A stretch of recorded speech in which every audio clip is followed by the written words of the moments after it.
we're a breakdown service for industry. We do industrial automation spare parts and repairs and on-site work as well. It's keeping automated factories up and running. If anything electronic fails, getting spares is difficult. So not only can they send stuff to us to repair, we can also potentially send them a replacement unit instead. As much as we've got a lot of our long-standing customers from the local area, we ship worldwide. We have 6 different language speakers on our sales team, and the website's also translated into 6 different languages. Allô, Monsieur Thomas Briand? Guten Tag, David Jones. Northern Industrial, buenas tardes.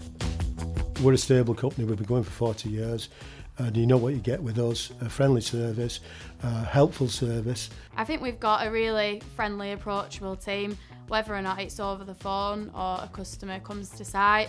Over 15 years that I've worked here, we've grown to have around 90 members of staff.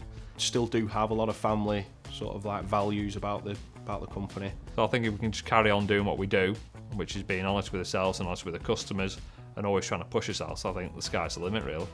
Not everyone can do what we can do. They haven't got the expertise that we've got. We've come across everything really, and we've turned our hand to all of them.